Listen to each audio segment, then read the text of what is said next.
We'll start off with the secret MMORPG Arms Race by oheyspun. I think he's probably going to mention like the whole fact that like Riot Games is churning their way through every fucking person that they can to make the best MMORPG that they can. But I mean, they did lose Greg Street, which was interesting, which means they may have been going in a direction that old Greggy boy didn't like, because Gregory, as old as he is, he's not retired. He's working on another MMORPG as far as I'm aware. So let's see what oheyspun has to say about this. I'm curious to see where this is going.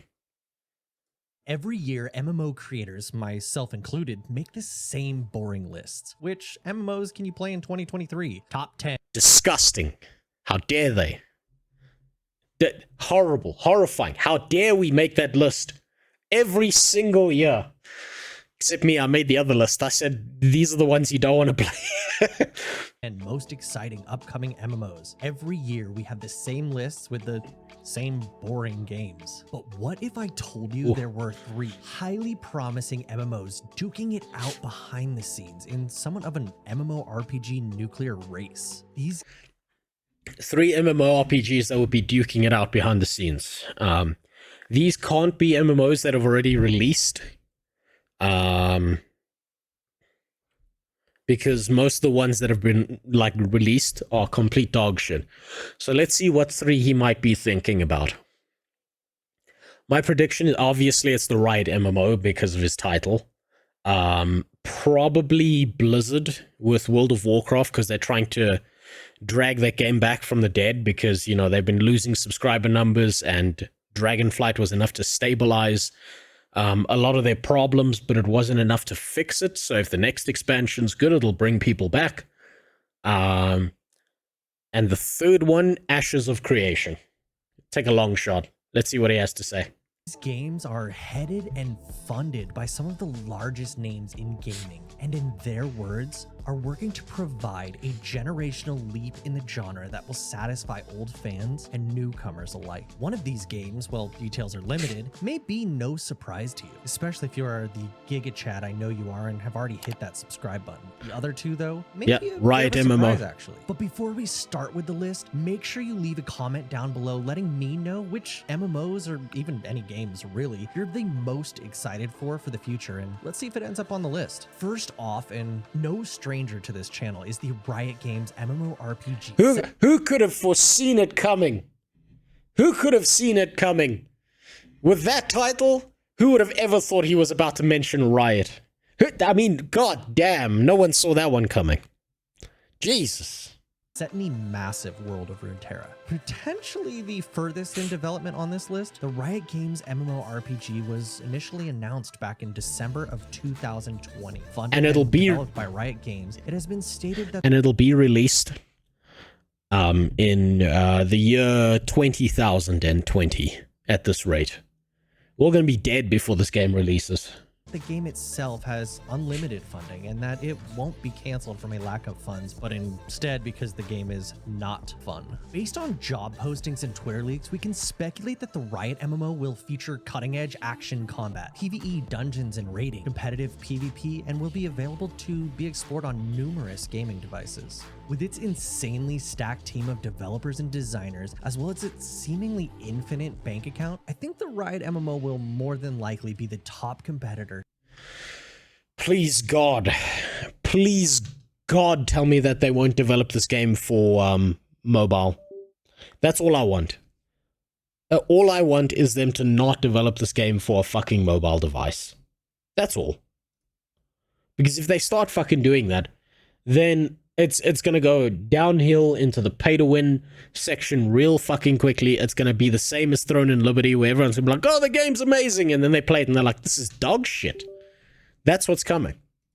To usher in the future of the MMO. But it's Riot. I don't think they'll do that. Next up, we have the Believer Company. Now, this one is a little weird because it has received seed funding from Riot Games, the previous company on this list. The Believer Company was founded by industry veterans as well as multiple former Riot Games executives.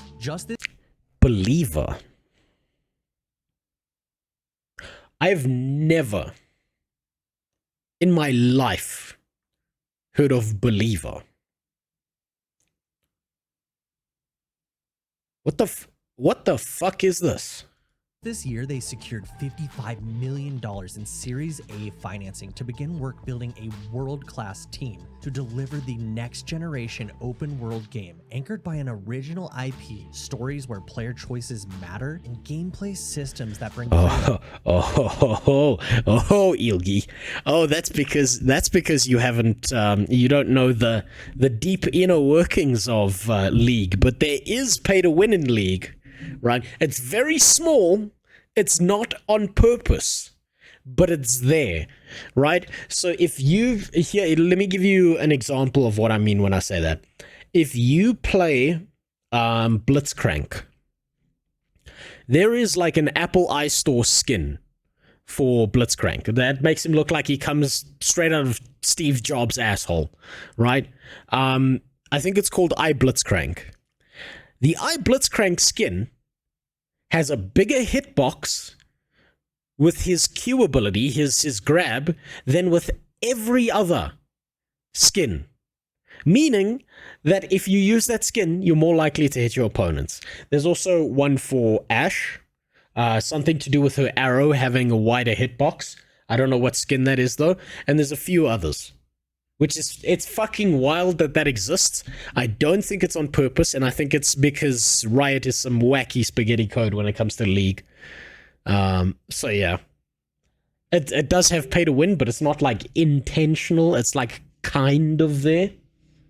To be fair, considering who's behind League, it's surprisingly little.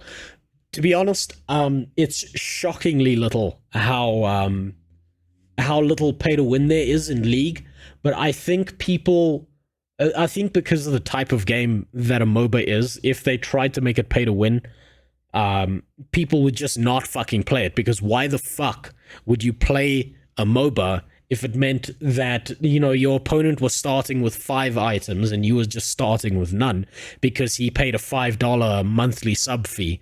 Like, that would be such fucking bullshit. No one would ever play that MOBA. Also, it would completely ruin any kind of competitive scene. It tells you how much they make just from skins. Dude, they make so much fucking money from League. Oh my god, they make so much money. You know, they could probably shut down League tomorrow. Not that they're going to, because it's hyper profitable. But they could shut down League tomorrow, and with how much profit they've made, just off of League alone, they could keep their studio running for like the next 10 years pretty comfortably.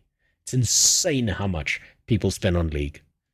Together rather than pushing them apart. The Believer company is led by former Riot Games Vice President Michael Chow and hosts a team that has worked across some of the most beloved multiplayer games, from League of Legends to Words with Friends and Plants vs. Zombies to Destiny.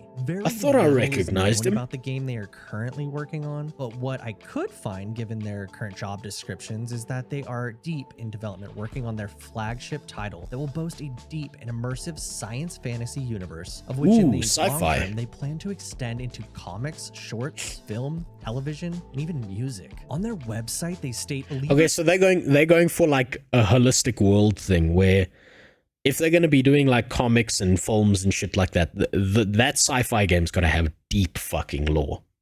It's got to have deep lore.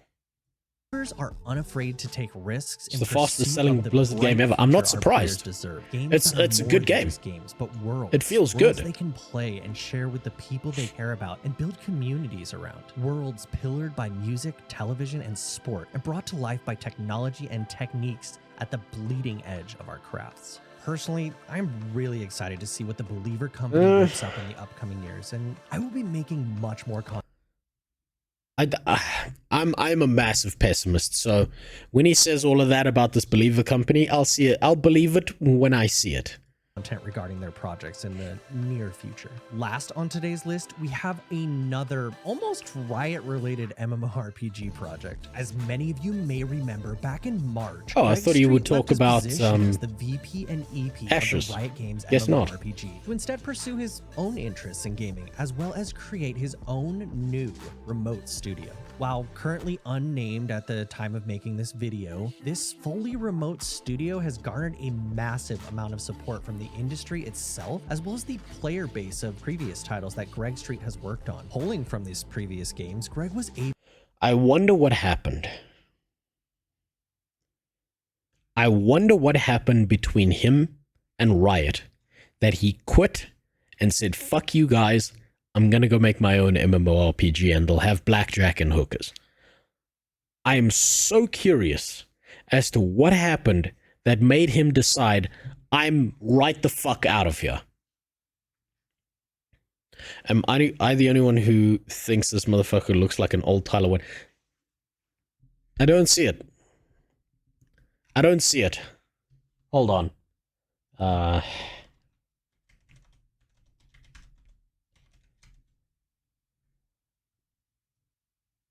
I'm just pulling up a picture of T1 to see if I can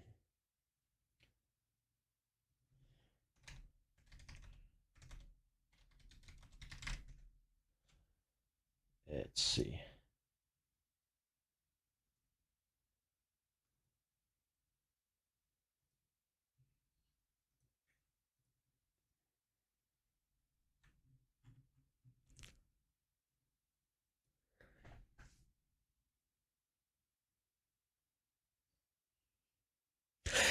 Yeah, I can kind of see it. Maybe a little bit, like maybe just a smidge. Like fuck, which one is it? There we go. It's kind of there. Kind of. Able to get one of his old friends to step down from their 11 years of experience developing World of Warcraft to come join this endeavor. I'm of course talking about Brian Holinka. With Greg Street and Brian Holinka's experience working on MMOs together, this new studio shows a ton of promise. And given these two's connection in the MMO gaming industry, it will be really exciting to see who they hire to fill out their development roster in the next coming years. I'm more curious as to where the fuck they're going to get the money to develop an MMORPG. Because sure, you can have all the industry experts that you want, but if you don't have the capital you need, and MMORPGs are fucking expensive to develop. So I wonder who's backing them. That's what I'd want to know. Through Greg Street's announcement of this project, he had this to say. Oh, for further context, you want to know who's backing whatever MMORPG project that's being developed, because if someone's putting up the capital, that means they can make certain demands about the game, about its delivery, about its structure, and so on and so forth. So if you've got a really manipulative company that's come in and invested very heavily into this and keeps on making demands of their MMORPG that they don't actually want in the game, they can't say no, because their sugar daddy has already opened their legs and said, I'm coming in whether you want it or not. That's just how it works. I'm excited to announce that I'm starting my own remote studio. Our goal is to move fast and go big. Yeah, I said that to my girlfriend once upon a time. Now she is my wife. She got the first one, not really the second one. That is a bit concerning, though. Seriously, move fast and go big. Fortunately, I have found a great strategic partner aligned with this vision, and we are moving forward. And yes, it will be an MMO, or something very MMO-like. We're not ready to share the new studio's name or game details yet. Rather, the purpose of this message is that we're still looking for a few elite folks to round out our adventure. Okay, so this is all pie in the sky until they've got their team built. Party. We will hire less experienced devs later, and yes, some with no experience. But for now, we're looking for leaders with serious industry experience. If you know me, I value trust, empathy, and open communication, and that applies to both the dev team itself and to the players. Most importantly, players will be the judge of whether we win or lose. Things will be quiet for a bit. He's right about that. The players will decide whether your game was worth it or not. And they'll decide within the first 5 seconds of playing the game. While the adventuring party gears up, but we do plan to share what we're working on early and often. We want to get you excited, hear your feedback, and give you the chance to catch our mistakes. This is the only way I personally feel I can make great games. While some of these statements may seem a little bit like jabs to his previous project, the Riot Games. Oh, you don't say. Oh, you don't say. Say it isn't so that the guy who quit working for Riot in their MMO is not salty that they're gonna fuck it up and not do things his way. I would have never would have seen that coming. MMORPG. I think everything he did say here is just really exciting and definitely something I look forward to hearing more about in the future. While most of these games are a long ways away, it seems like such an exciting time to be a fan of MMORPGs. The MMO renaissance is truly upon us, and only time will tell who wins the race or even completes it at all. For me, you know what? I actually believe that. I actually 100% believe that the MMO renaissance is upon us. I believe that MMOs are still going to start like making a comeback, like a serious comeback in the next few years. Because there are so many MMORPGs that are just vying for that top spot, vying for that big audience. They're coming to dip their nuts in Blizzard's mouth and make them gargle. There's a massive amount of people who want to play MMORPGs. And they want to play in one shared world with all their friends and everyone around the world and all that shit. And they want like massive populations, and they want to see millions of people in the game. And people are fucking desperate for that.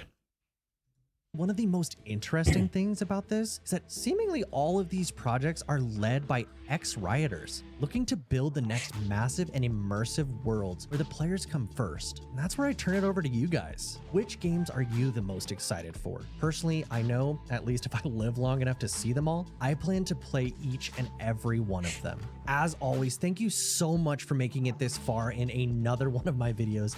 My name is Spun, and I look forward to seeing you all in the next one. Peace. Good video.